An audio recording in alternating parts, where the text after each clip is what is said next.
terapia intensiva, residência em saúde no HC, servidora da Secretaria de Saúde do DF e professora substituta do curso de fonoaudiologia da UNB.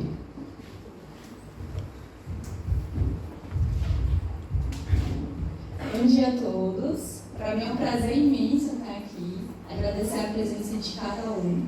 Mais uma vez, nessa parceria maravilhosa com o Sr. Vitor, agradecer esses alunos que são extremamente parceiros, Fernanda e Estevam.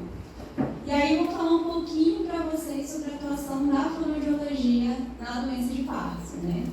E aí é muito comum, quando falam assim, você é fonoaudióloga? Fono atua com o quê? Né? Só fala, é só audição. E aí chega na doença de Parkinson, tá eu falando de disfagia, de risco de broncoaspiração, de alteração vocal. Então, venho trazer um pouquinho desse parâmetro geral da fonoaudiologia dentro da doença de Parkinson, mas aí ressaltando que nossa área tem diversas outras especificações também, assim como qualquer área dentro da medicina, certo? Pode passar? Nem vou me apresentar, porque já foi muito bem apresentada pelo Estevam. E aí, só para recapitular um pouquinho sobre o que o Dr. Pedro falou, a doença de Parkinson é a segunda doença neurodegenerativa que mais afeta a população idosa. Então, a gente vê um crescimento, a gente espera um crescimento dessa doença concomitante ao envelhecimento da população também.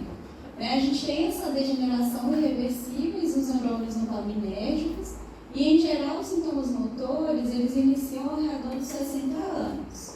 Naira, mas eu conheço alguém que teve um Parkinson de uma forma mais precoce. E isso, na literatura, na clínica, a gente encontra mesmo, tá? E aí, a configuração clínica desses pacientes ele tende a ser um pouco mais diferente quando é diagnosticado, né? Quando apresenta essa doença de uma forma mais precoce e de uma forma mais tardia, que é algo que a gente espera mais desse envelhecimento.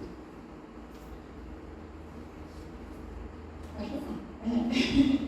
E aí o diagnóstico, como o Dr. Pedro bem falou, o que eu quero chamar a atenção é porque uma das etapas desse diagnóstico é a caracterização da síndrome parkinsoniana. E aí o que isso importa para a gente de fonoaudiologia? Na clínica, muitas vezes o paciente ele vem sem fechar um diagnóstico ainda preciso. Porque vocês observaram na palestra do Dr. Pedro, que é um diagnóstico que ele é puramente clínico, né? A gente tem os exames complementares, mas ele é basicamente clínico. E tem outras síndromes parkinsonianas que podem ali acabar demorando, prolongando um pouco esse processo de diagnóstico. E aí a gente está falando, a gente tem que começar a trabalhar desde então, certo? E aí a gente trabalha pautado nos sintomas que aquele paciente apresentar. E aí o que pode aparecer pra gente? Vocês observaram que a síndrome você precisa pelo menos 2 sintomas motores. A bradicinesia é o que a gente sempre encontra, certo? Mas para mim como fonoaudiólogo, eu posso encontrar aquele paciente que tem uma bradicinesia e um tremor em repouso, ou seja, ele tem uma lentidão na execução dos movimentos associados com o tremor. Eu posso encontrar aquele paciente com um tremor associado à rigidez, mas eu também posso encontrar aquele paciente com doença de Parkinson, que o tremor é basicamente assim, não é relevante para aquele quadro. E aí, para a gente, são os que mais têm demanda fonoaudiológica, tá? Que são os pacientes que têm a bradicinesia e a rigidez. Por quê? O processo de fala, vocês observam que o tempo inteiro eu estou lidando com musculatura, certo? Então, toda a minha face ela é composta por musculatura, que eu preciso de um refinamento muito importante dessa parte motora para funcionar. Da mesma forma, quando eu vou deglutir. Então, vou beber um pouquinho dessa água. Pode parecer simples, mas é todo um mecanismo envolvido para com que esse alimento ele chegue direto no meu estômago e não escape para o pulmão. Porque aí, quando chega no pulmão, é onde vem as complicações mais importantes dentro de qualquer configuração clínica, mas principalmente na doença de Parkinson, tá? Então, por ser configuração estritamente motora, os pacientes com bradicinesia e rigidez, eles têm a dar um pouquinho mais de dificuldade para a gente na clínica, certo? Pode passar? E aí vai pensar nessas outras formas de parkinsonismo. Então, por exemplo, na doença de Parkinson, eu tenho uma ciência de que eu tenho uma progressão mais lenta e progressiva. Então, às vezes, a minha atuação com aquele paciente, eu vou conseguir manter uma alimentação segura, ainda por via oral, né, por boca, eu vou conseguir manter uma comunicação ainda a longo prazo. Mas se esse paciente ele tem um parkinsonismo atípico, por exemplo, aí ele vai ter uma progressão mais rápida. Então, para a gente é muito importante ter esse diagnóstico muito bem definido. E aí eu sei que aqui tem alguns alunos da fonoaudiologia, e aí o que eu quero ressaltar para vocês é que muitas vezes o paciente ele chega sem o diagnóstico. E aí a gente da equipe multidisciplinar, a gente consegue observar, olha, mas a minha prática clínica, isso aqui está sendo apresentado de uma forma mais rápida do que geralmente apresenta. E aí essa comunicação com a equipe médica é extremamente importante, tá? É um auxiliando o outro. Da mesma forma, eu pode passar um parkinsonismo secundário. Por exemplo, um paciente foi submetido a alguma terapia medicamentosa que levou a apresentar alguns aspectos motores característicos de uma síndrome parkinsoniana. Tá? Então, para a gente, o diagnóstico é extremamente importante para definir o nosso planejamento terapêutico. Passar. E aí, ainda ressaltar o que o Dr. Pedro falou da questão do tratamento medicamentoso. Né? Quando a gente fala de tratamento médico, a gente tem os medicamentos e tem a cirurgia. Então, ambos também vão impactar na nossa atuação dentro da fonoaudiologia. Porque, por exemplo, as discinesias, que são aqueles movimentos involuntários, às vezes pode interferir no processo de comunicação, às vezes pode gerar um risco maior daquele paciente deglutir. Então, é extremamente importante a gente conhecer se esse paciente está em período on, que é quando ele está no boom da medicação, ou quando ele está no período off. Que às vezes ele vai falar assim, olha, Nélia, durante o dia eu consigo me alimentar bem. Só que aí chega no período off, a minha comunicação piora e eu não consigo engolir mal a minha saliva.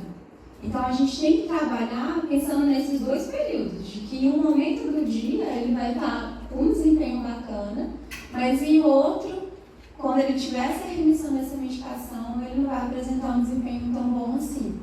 Então o nosso treino ele tem que ser focado nesses dois momentos.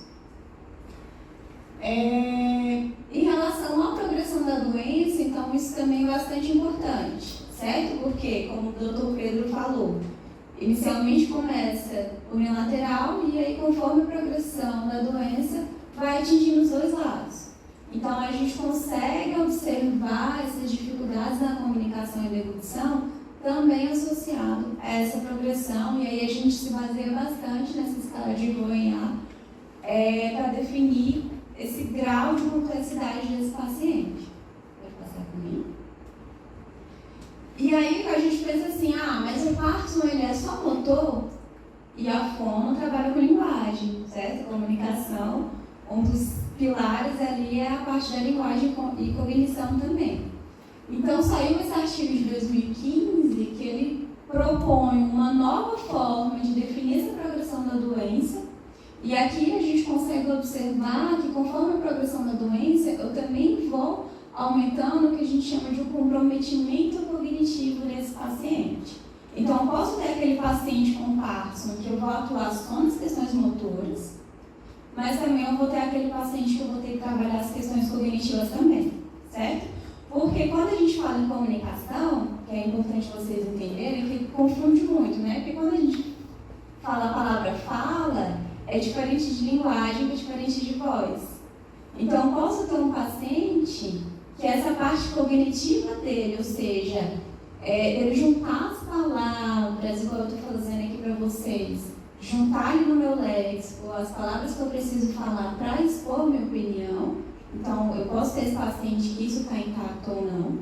Eu posso ter aquele paciente que isso está intacto, mas na hora dele formular essas palavras, ele tem uma dificuldade motora mesmo, dessa musculatura, que deixa a fala mais inteligível, então já é o outro aspecto, e tem aquele que aqui está preservado, mas aí a gente porque essa voz não sai, tá? Uma voz muito rouca, uma voz que a gente vai observar dentro dessas alterações, que é essa redução dessa intensidade vocal. Então, são pontos diferentes do nosso trabalho, certo? Pode passar. E aí, dentro do tratamento, quando a gente fala da estimulação cerebral profunda, pode passar também, a gente observou, que até o Dr. Pedro citou, que infelizmente a gente não tem uma melhora importante nesse processo de dedução e fala. Está sendo um desafio muito grande para a gente. Então, nesse estudo, por exemplo, essa melhora em relação à disfagia, que é essa dificuldade de dedução, ainda não é conclusiva. Então, a gente tem aqueles pacientes que não tiveram uma pior expressiva, mas infelizmente a gente tem. Só que aí, diferente da fala, pode passar, a gente observa que essa fluência, ou seja, esse ritmo, essa velocidade de fala, tem uma piora significativa depois da realização do DBS, da cirurgia. Então, é algo que é importante vocês terem em mente. Vocês viram que as tecnologias aí estão sendo estudadas, estão evoluindo para a gente evitar esses prejuízos após o DBS. Então, é uma limitação dentro da nossa atuação fonoaudiológica nesses pacientes que fizeram DBS. Porque dentro da fisiologia mesmo, ele vai apresentar uma piora nessa fala, tá? E a gente vê isso muito na clínica. E aí, falando especificamente, então, das alterações fonoaudiológicas. Então, a comunicação, né? Então, na fase inicial da doença, as alterações de voz e articulação não são suficientes para causar grandes prejuízos na comunicação. Ou seja, o paciente foi diagnosticado com a doença de Parkinson, mas ele não consegue se comunicar tranquilamente. A voz ainda sai um tom bacana de entendimento e esse processo de articular as palavras não tem prejuízo motor nenhum ainda. Só que aí, com a progressão da doença, ainda mais assim, quando você começa a observar que o paciente está apresentando freezing, que eu acredito que o pessoal da fisioterapia deve citar, a gente observa também uma piora dessa musculatura da face. E aí, chega na clínica e fala bem assim, vamos fazer uns exercícios. O Sr. Victor até falou alguns, né, de rotação da língua no vestíbulo, protrusão e retração de lábios.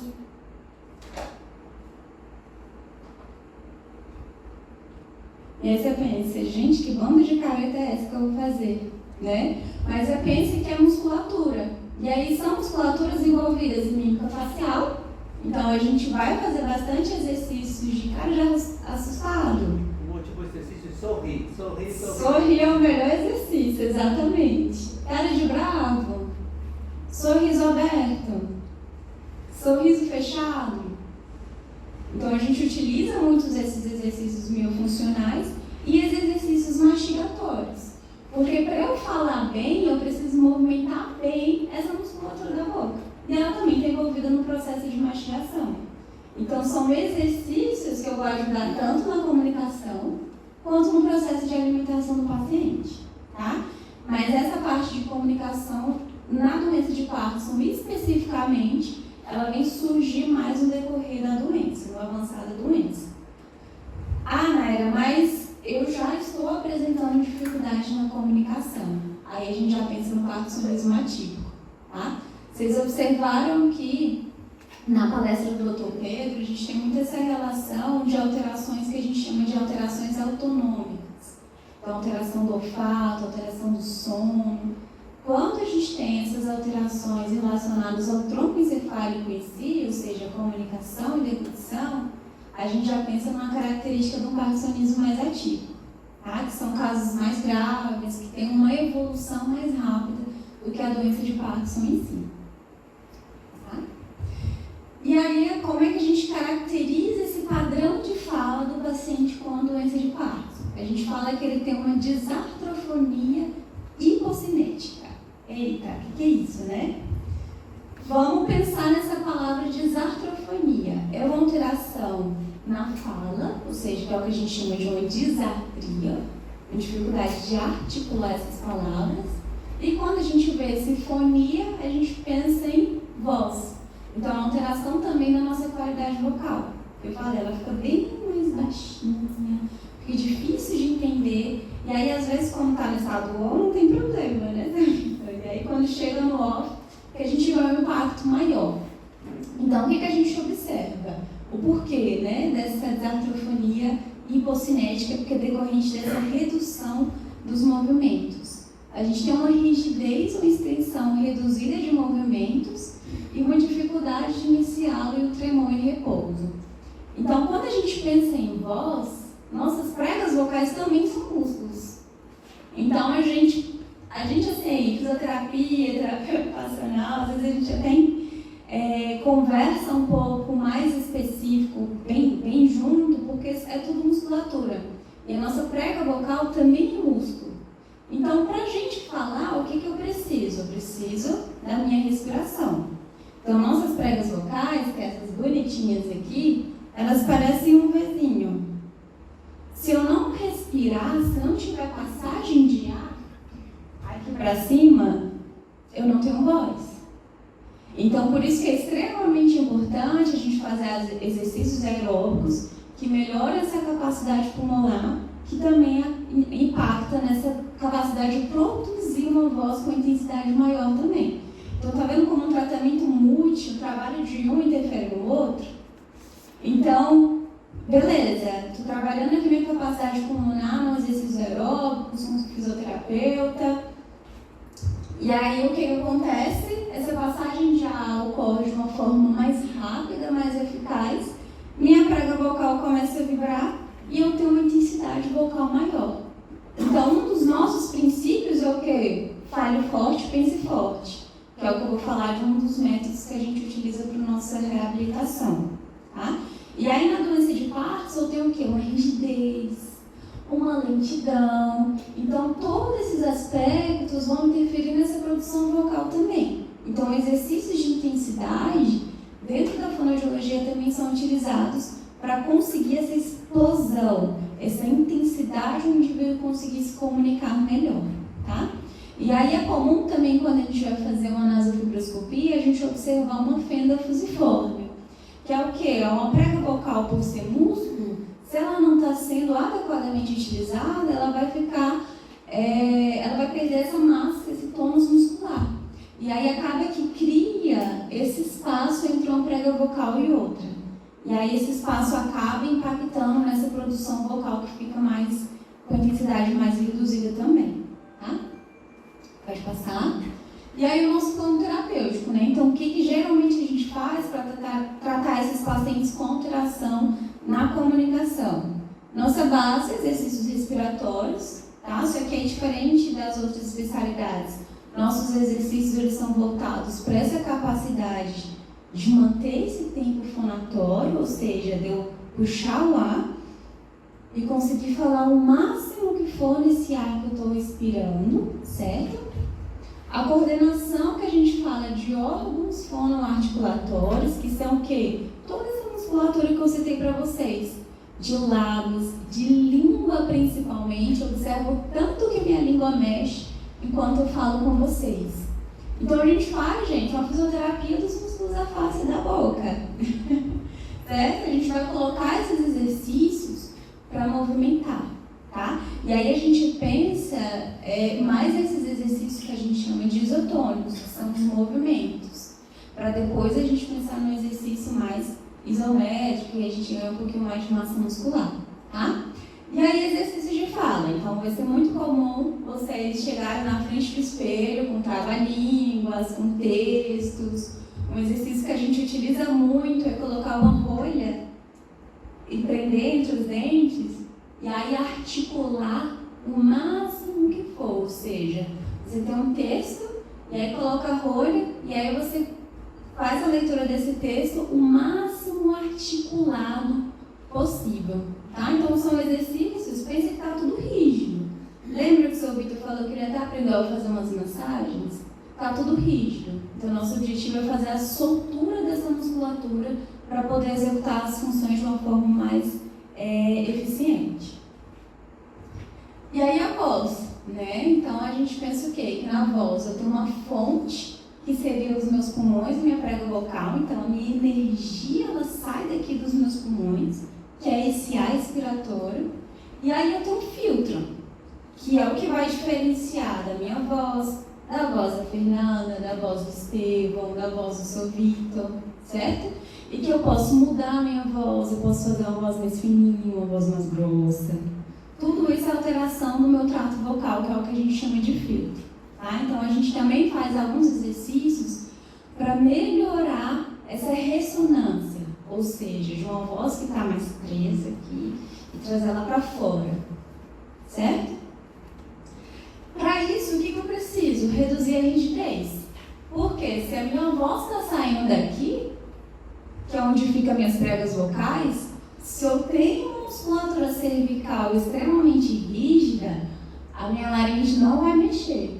Observa, eu vou falando, essa minha estrutura aqui, ela sobe e desce, sobe e desce. É isso que faz com que eu consiga modular a minha voz. Se isso aqui está rígido, eu não vou conseguir fazer uma modulação de uma forma eficiente, certo? Olha o tanto que mexe aqui essa estrutura. Então, é muito comum que a gente faça. A gente faz um posicionamento adequado, então sempre bem posicionado, sempre bem sentado. Inicia com exercícios de alongamento, de relaxamento dessa musculatura, para a gente soltar essa estrutura da laringe e aí o paciente iniciar os nossos exercícios de uma forma mais eficaz. Tá? Então, nesses casos, a gente trabalha muito com a fisioterapia e a terapia ocupacional, porque eles conseguem fazer um posicionamento mais adequado daquele paciente. Pode passar?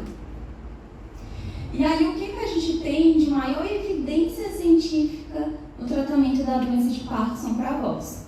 É o que a gente chama desse método Lee-Silberman, que é, né, de uma forma mais resumida, fale forte e pense forte. Então, são técnicas que eu vou hiperaproximar as minhas pregas vocais. Vocês observaram? Volta alguns que tem aquela prega vocal na frente. Aí. Vocês observam que aqui eu tenho uma prega vocal que é bem característica da doença de Parkinson, que eu não tenho essa aproximação efetiva. Então, se eu não aproximo, a voz não sai.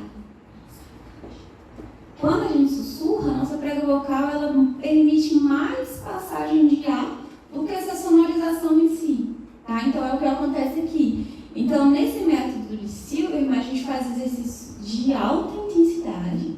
Então, a gente coloca o paciente para falar alto mesmo, e essa alta intensidade é diferente de gritar. Porque o gritar, ele gera um prejuízo para a nossa prega vocal também. Então, tem que ser bem... Pode passar, voltar para aquele slide? Aí. Então, tem que ser bem criterioso nessas técnicas. Então, o que a gente realiza é essa coaptação glótica, ou seja, essa aproximação das pregas vocais com o empuxo e ataque vocal brusco, que seria o quê?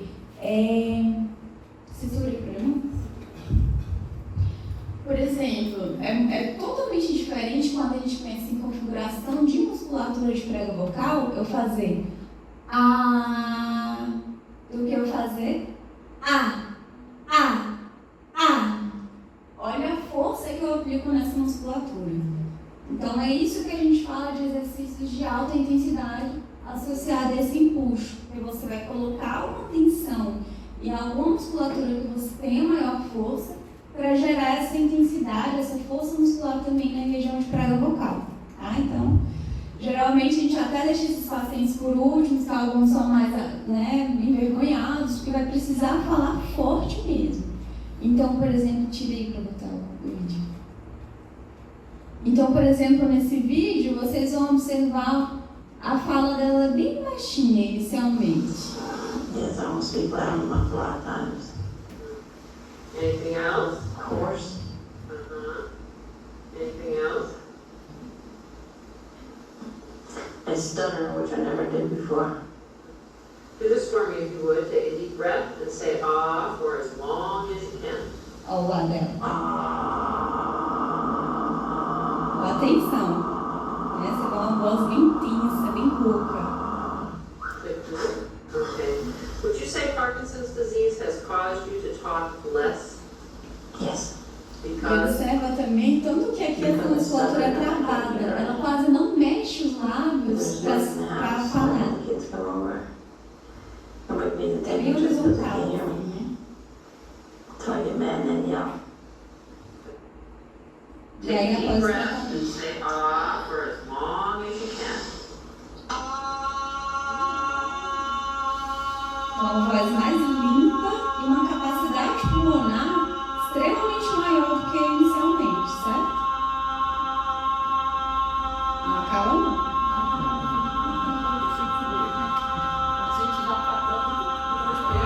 Eu nem vi. Have you noticed change? Então vocês observam o tanto que esse treino respiratório é importante para a nossa capacidade de comunicação, tá bom? Pode. Eu acho que é bem aqui, ó. Não. Aí, pode passar? E aí o nosso grande, né, a nossa pedra no sapato, vamos dizer assim, para os pacientes com Parkinson, é quando inicia as dificuldades na alimentação. Porque pra gente a alimentação é algo tão comum, né? Algo social, a gente é aqui, vamos pro coffee break, a gente dá uma acordada. É um aniversário, uma confraternização, vamos ali no restaurante, né? A gente se alimenta, conversa, que a gente nem observa o tão complexo é esse processo de deglutição, né? Então, quando isso começa a ser um problema para o indivíduo, isso traz prejuízos não só físicos, fisiológicos, como a desnutrição, a desidratação, mas social e emocional também, né? A alimentação é um ato social. Então, a gente tem o que a gente chama de disfagia, que é o que? Essa dificuldade de transportar o alimento desde a boca até o estômago, né? Então, a gente divide essa fase de deglutição. Alguns autores dividem em 3, outros em 4. Eu vou utilizar a mais simples possível, que é dividir em 3 fases, que seria o quê? A primeira fase, que seria essa fase oral, ou seja, a fase que eu vou pegar aquele alimento e vou mastigar, vou preparar aquele bolo alimentar. A fase em que esse alimento que já está preparado, ele vai passar aqui pela minha garganta, que é a minha região de faringe, e aí depois a fase que ele vai para o estômago, para o esôfago, até chegar no estômago. E aí, gente, por incrível que pareça, a fase que passa aqui para chegar para o meu esôfago é a que mais causa prejuízo. Por quê? Se vocês pararem para pensar, aqui na minha região, que é onde vocês conseguem visualizar aqui, que a gente chama de laringe, é onde a gente respira, é onde a gente faz essa produção vocal. E olha só, logo atrás, nesse tubinho muito estreito, é onde o alimento vai passar. E aí vocês observam que tem uma abertura aqui. Então, para a gente conseguir engolir sem entrar para o buraco errado, né, que a gente fala, a gente precisa ter muita coordenação de trancar essa respiração, ou seja, fechar essa nossa laringe, né, esse nosso primeiro tubo, e permitir a abertura desse segundo tubo, que é o que a gente chama de faringe, para o alimento passar. Aí a gente tem aquele paciente que fala, nossa, eu estou engasgando muito. Então isso significa que ele já está perdendo essa capacidade de fazer essa proteção da minha via aérea e o alimento está indo para o lugar errado, tá? Então a gente tem que entender o que está acontecendo, porque é um mecanismo bem complexo. A gente tem que entender onde está o erro, o que está acontecendo para aquele paciente estar engasgando, para ele não estar conseguindo se alimentar, às vezes ele não consegue fazer uma ingesta de alimento mais sólido, precisa ir para o líquido. Então é nesse ponto que a gente vai trabalhar também, tá? E aí tem um grande problema, porque a disfagia, essa dificuldade, geralmente não é uma queixa que o paciente já chega relatando, tá? Pelo menos não em alterações mais leves. Por quê? O que o paciente pensa? Eu não consigo mais comer uma carne para mim já está difícil. Aí ele faz o quê? Uma carne cozida. Aí a nossa carne cozida já está difícil de passar, eu vou fazer o quê? Eu vou comer mais um mingau. E aí se você perguntar, você tem dificuldade de comer? Ele fala, não, eu estou comendo, né? E aí você tem que investigar, tá? Mas você consegue se ingerir líquido, você consegue mastigar uma carne de churrasco, aquela carne bem macia, ou uma carne mais dura de ponto fica para outro dia? Aí ele começa, não, aí eu não consigo não. Então acaba que só pelo fato dele conseguir se alimentar, ele acha que não tem dificuldade. E aí esses casos acabam demorando para chegar para a nossa clínica. Tá? Então é muito importante, no processo de anamnese, ou seja, de levantar o histórico desse paciente, perguntar se ele consegue se alimentar de todas as consistências, inclusive engolir saliva e tomar a medicação. Tá? Que são sinais também dessa dificuldade de deglutição.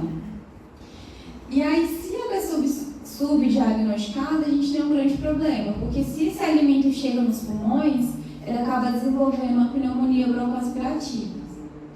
E aí pode ser até um dos casos de aumento de mortalidade dentro da doença de Parkinson. Hoje a gente tem, em primeiro lugar, as quedas, como um dos maiores motivos de mortalidade dentro da doença de Parkinson. A segunda é a broncopneumonia, que é essa chegada do alimento nos pulmões, que gera uma infecção importante e difícil tratamento. Tá? Então, por isso que é extremamente importante, estou tendo uma dificuldade leve, mas já saiba que o fonoaudiólogo pode auxiliar nisso também. E aí, o que ele começa a apresentar em relação à alimentação? Tremor facial, e aí às vezes não são tão específicos, é um tremor mais nessa região de mandíbula. Dificuldade de formar esse bolo alimentar, porque eu tenho uns movimentos de língua e mandíbula mais limitados. Se eu tenho uma lentidão até para caminhar, essa musculatura de língua e de lábios, elas também vão ficar lentificadas também. E eu preciso delas para conseguir mastigar. Então, se eu não estou conseguindo formar aquela papa mesmo, gente, para eu conseguir fazer uma deglutição de forma eficaz, já é sinal de alteração, tá? Chegar e falar assim, nossa, ele mastigava bem, mas hoje ele mal mastiga e já engole, às vezes entala, procura fono.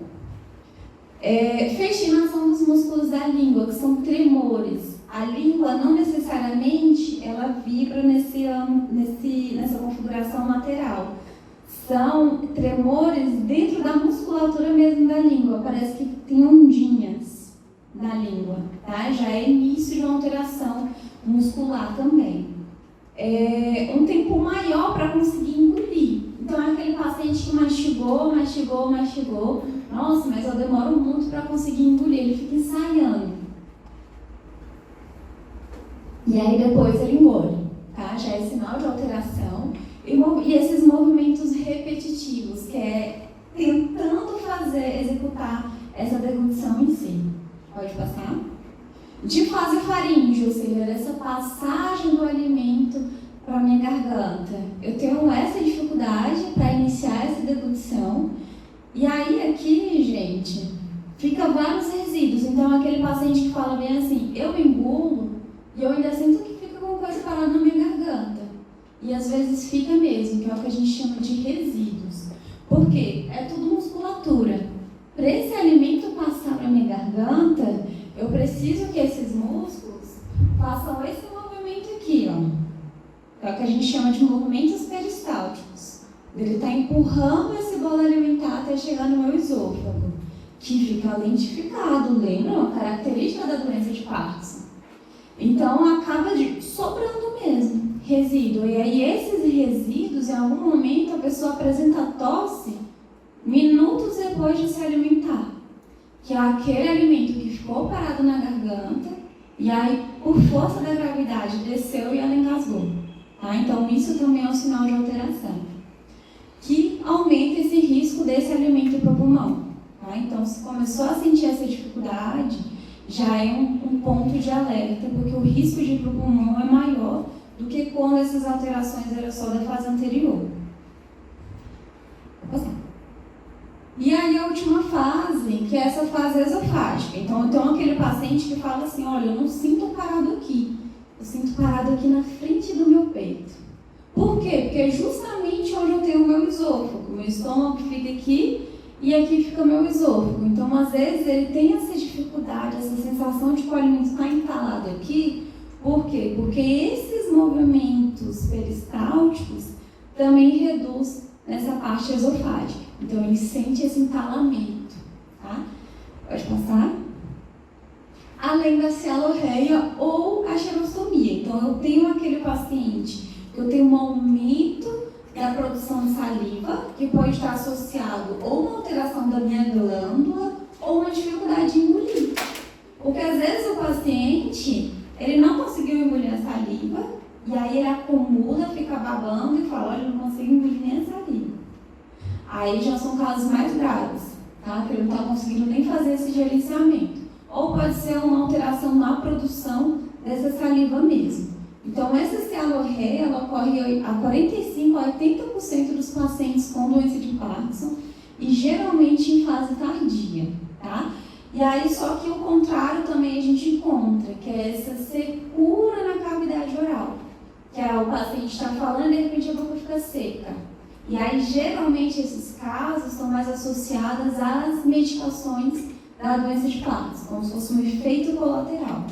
Então, igual o senhor Vitor falou, geralmente o que eu faço?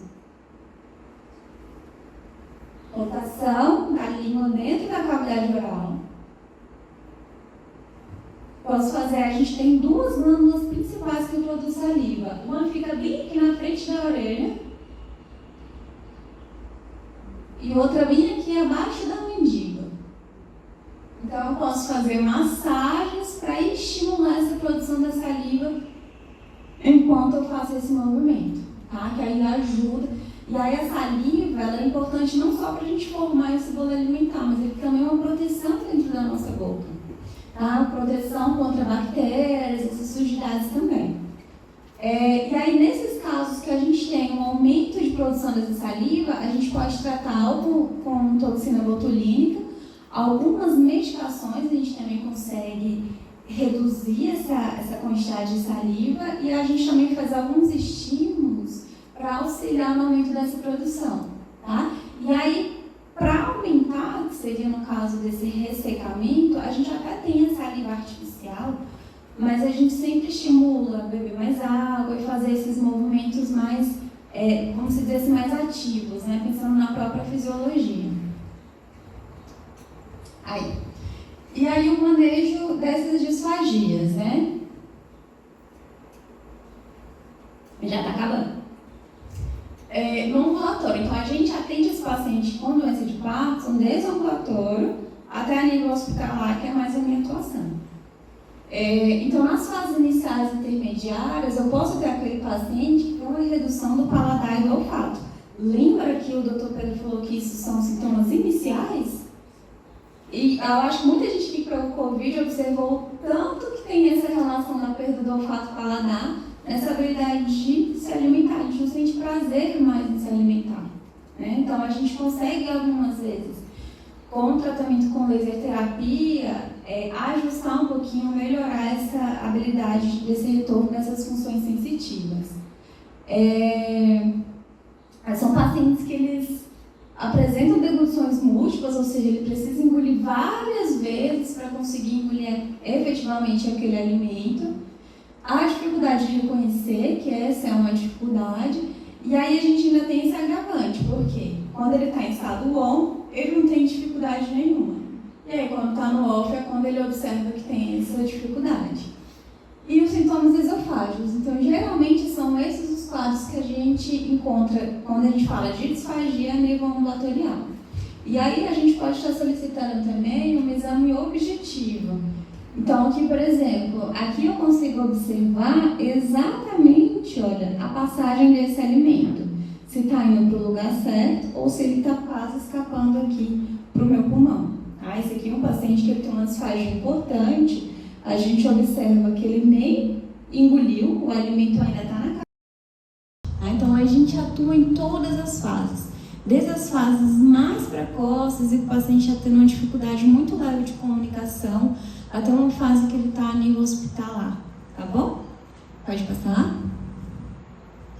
E aí, nessas fases, a gente observa uma perda de peso, a desnutrição, a desidratação, o aumento desse risco dele ter essa broncoaspiração, mas aí a gente segue para manter essa segurança e manter, acima de tudo, o prazer.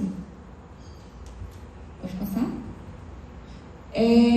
Então, a gente faz esse manejo com a via alternativa de alimentação, se possível, Em alguns casos, a gente pode sugerir espessantes, que é um pozinho que a gente coloca em todos os líquidos que deixa ele mais grossinho. E aí, se não consegue se alimentar de forma alguma, aí essa alimentação fica exclusiva com a gente da fome, tá? Para manter esse prazer mesmo durante a alimentação. E aí, em alguns casos, a gente solicita macerar a medicação, só que não são todas as medicações que podem ser maceradas, tá? Então, a gente sempre tem que perguntar para o farmacêutico, porque às vezes a gente macera e ele perde o efeito, tá bom? Então, a levodopa eu sei que já tem uma orodispersível, que é uma sublingual. As demais a gente tem que conversar com a equipe para saber se a gente pode fazer esse ajuste. Pode passar? Pode passar aí. E aí a linguagem, por fim, né? Nem todos os pacientes com Parkinson vão ter comprometimento cognitivo, tá? Geralmente esses comprometimentos cognitivos, ou seja, uma perda da memória, uma dificuldade mesmo de buscar as palavras para se comunicar, estão associadas às fases mais avançadas e naqueles casos em que o paciente ele desenvolve uma demência associada à doença de Parkinson, tá? Então é muito comum que essa comunicação seja prejudicada por alterações motoras, tá? Não necessariamente cognitivas, mas a gente pode encontrar também, e aí junto com a psicologia, com a terapia ocupacional, a gente vai buscando estratégias para aquele paciente conseguir se comunicar. Pode passar? E aí o que é mais importante, né? Então a gente precisa conhecer essa fisiopatologia da doença, ou seja, é uma doença de Parkinson, é um parkinsonismo atípico, um parkinsonismo secundário, para a gente saber até a evolução dessa doença. Entender o tratamento envolvido, o impacto nesses músculos fonoarticulatórios da deglutição. Entender que cada paciente é único, então às vezes eu vou falar para o Dr. Vitor alguns exercícios que para a Dona Maria eu não vou passar, tá? Então é uma avaliação individual e aí manter capacitações periódicas, né? Porque a gente observa que tudo na medicina hoje é uma coisa, amanhã pode ser outra.